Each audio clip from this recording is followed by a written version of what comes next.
دلوں کی داستان کے معزز سامعین کو ہنارانہ کا سلام۔ امید کرتی ہوں آپ سب خیریت سے ہوں گے۔ شروع کرتے ہیں آج کی داستان۔ آج کی ہماری داستان ہے بابا کی لاڈلی۔ نصیب کے مارے لوگ جب نصیب سے تھک جاتے ہیں پھر دنیا سے کنارہ کر لیتے ہیں۔ تکلیف میں ہوتے ہوئے بھی لوگوں کے سامنے کہکے لگاتے ہیں کہ کوئی ان کی تکلیف نہ دیکھ پائے۔ تنہائی میں جب روتے ہیں تو اندر کی چیخوں کی آوازیں وہ خود بھی نہیں سنتے۔ میرا نام مسرت ہے۔ آج میں آپ کو اپنی داستان سنانا چاہتی ہوں۔ میں اپنے نام کی طرح ہمیشہ ہنستی اور سب کو ہنساتی رہتی۔ میں اپنے بابا کی بہت لاڈلی تھی۔ میرے بابا کا جرمنی میں امپورٹ ایکسپورٹ کا بزنس تھا۔ بابا ہم سب کو بھی اپنے ساتھ جرمنی لے گئے۔ میں 3 بھائیوں کی اکلوتی بہن تھی۔ میں اپنے سب گھر والوں کی بہت لاڈلی تھی۔ میرے ماں باپ، میرے بھائی مجھ سے بہت محبت کرتے تھے۔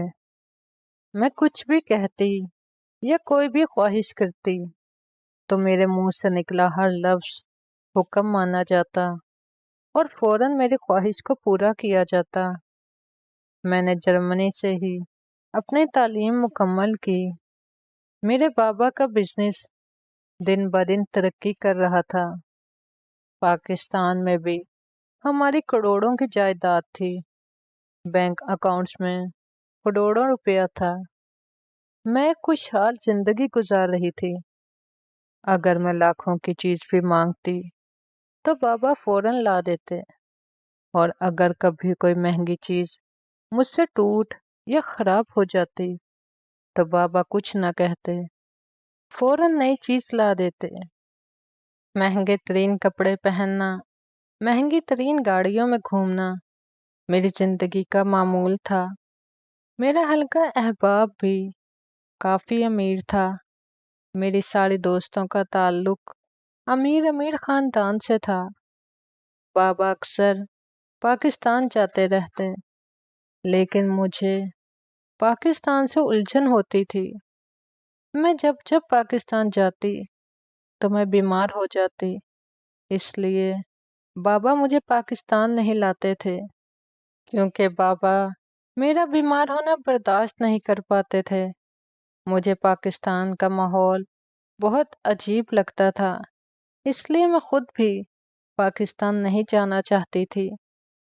میں جرمنی میں بہت خوش تھی، ہر وقت اپنے ہی دنیا میں کھوئی رہتی، ہر وقت سجی سوری رہتی۔ خود کا خیال رکھنا، سجنا سورنا، مہنگے کپڑے، مہنگے جوتے، مہنگی گھڑیاں پہننا، مہنگی پرفیومز استعمال کرنا مجھے بہت پسند تھا۔ میں ایک شہزادیوں والی زندگی گزار رہی تھی، جس زندگی کو گزارنے کا خواب ہر لڑکی دیکھتی ہے۔ میں نے کبھی نہیں سوچا تھا کہ میری زندگی میں ایک ایسا طوفان بھی آئے گا جو میرا سب کچھ تباہ کر کے رکھ دے گا۔ میری زندگی میں ہی مجھ پر قیامت نازل ہوئی۔ میری زندگی کو پتہ نہیں کس کی نظر کھا گئی، پتہ نہیں کس کی بد دعا میری خوشیوں کو نگل گئی، اور میرے بابا کی وفات ہو گئی۔ مجھے میرے بابا کی موت کا بہت گہرا صدمہ ہوا۔ مجھے یقین ہی نہیں آ رہا تھا کہ میرے بابا نہیں رہے۔ میں پاگلوں جیسی ہو گئی۔ میرے بابا میری کل کائنات تھے۔ میرے بابا کی وفات کے بعد مجھے زمانے کے اصل رنگ نظر آئے۔ بابا کی وفات کے بعد پتہ چلا کہ بابا نے ساری جائیداد بھائیوں کے نام کر دی تھی۔ میرے اور امی کے لیے بینک میں پیسے رکھ کر گئے تھے، لیکن ہم دونوں کے نام کوئی جائیداد نہیں کر کے گئے۔ بابا کی وفات کے کچھ عرصے بعد بھائیوں کے رویے میرے اور امی کے ساتھ بدلنے لگے۔ تینوں بھائی بات بات پر غصہ کرنے لگے، نہ کوئی چیز لا کر دیتے، نہ خرچہ دیتے۔ اسی دوران میرا اور امی کا ویزا بھی ختم ہونے والا تھا۔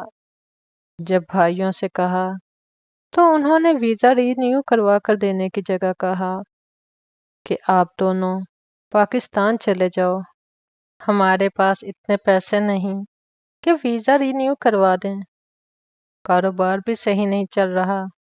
میں پڑھی لکھی تھی تو میں نے بھائیوں سے کہا کہ میں بابا کے بزنس میں ساتھ ہیلپ کروا دیتی ہوں، لیکن بھائیوں نے انکار کر دیا اور ہمیں زبردستی پاکستان بھیج دیا۔ پاکستان آ کر ہم اپنے گھر میں رہنے لگے، لیکن چونکہ پاکستان کی ساری جائیداد بھی بھائیوں کے نام تھی، تو جس گھر میں ہم رہ رہے تھے یہ گھر بھی بھائیوں کے نام تھا۔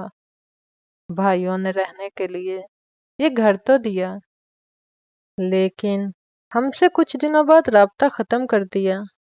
میں لاڈ پیار سے پلی، زندگی کی ہر تلخی سے ناواقف، ایک دم زندگی کی اتنی تلخ حقیقتوں سے سامنا ہوا تھا۔ خیر، ہمارا گزارا بھی بہت مشکل سے ہو رہا تھا۔ میں کوئی جاب کرنا چاہتی تھی، لیکن امی نے مجھے بہت مجبور کیا، بہت واسطے دیے، بہت منتیں کی کہ میں شادی کر لوں۔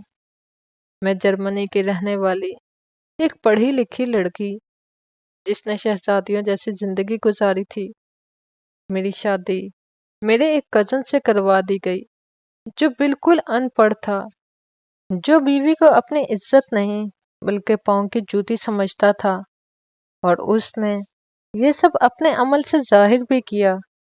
سارا دن گھر میں رہتا، کام پر بھی نہ جاتا، اور مجھ سے ملازموں کی طرح گھر کے سارے کام کروائے جاتے۔ میں وہ جس نے کبھی اٹھ کر پانی کا گلاس بھی خود نہیں پیا، آج وہ ملازموں کی طرح گھر کے سارے کام کر رہی تھی، اور کوئی کام نہ کر پاتی تو گالیاں دی جاتی، برا بھلا کہا جاتا، مجھے مارا جاتا۔ مجھے یقین ہی نہیں آتا تھا کہ یہ سب میرے ساتھ ہو رہا ہے۔ میرا حال پاگلوں جیسا ہو گیا تھا، مجھے ہر ضرورت کے لیے ترسایا جاتا۔ میرے بینک اکاؤنٹ میں موجود سارے پیسے بھی میرے شوہر نے ختم کر دیے۔ میں بہت تلخ اور تکلیف دہ زندگی گزار رہی تھی۔ نہ بھائیوں نے کبھی مڑ کر میری اور امی کی کوئی خبر لی۔ اس وجہ سے بھی میرے شوہر نے مجھ پر ظلموں کی انتہا کر دی تھی۔ میں جسے سجنے سنورنے کا بہت شوق تھا، جو مہنگے مہنگے کپڑے پہنتی تھی، اب پھٹے پرانے کپڑے پہنتی۔ میں بالکل مرجھا کر رہ گئی تھی، رنگ روپ مکمل ختم ہو گیا تھا۔ ہر وقت روتی رہتی اور اپنے بابا کو یاد کرتی رہتی کہ کیوں آپ مجھے اور امی کو تنہا چھوڑ گئے۔ میرے دکھوں کا صدمہ میری امی برداشت نہیں کر پائیں اور وفات پا گئیں۔ اب میں بالکل تنہا ہو گئی تھی۔ میرا اب دنیا میں کوئی بھی ہمدرد نہ رہا۔ اس صدمے کی وجہ سے میں ہوش کھو بیٹھی۔ میرا حال پاگلوں جیسا تھا، تو میری ذہنی حالت دیکھ کر میرے شوہر نے مجھے طلاق دے دی۔ اب میرا کوئی سہارا، کوئی آسرا نہیں تھا۔ میں بالکل تنہا ہو گئی۔ میں دوبارہ بھائیوں کے دیے اسی گھر میں رہنے لگی۔ ایک کونے میں بیٹھی رہتی، چیخ چیخ کر روتی اور اپنے ماں باپ کو یاد کرتی کہ کیوں آپ دونوں مجھے چھوڑ کر چلے گئے، کیوں مجھے بالکل تنہا کر گئے۔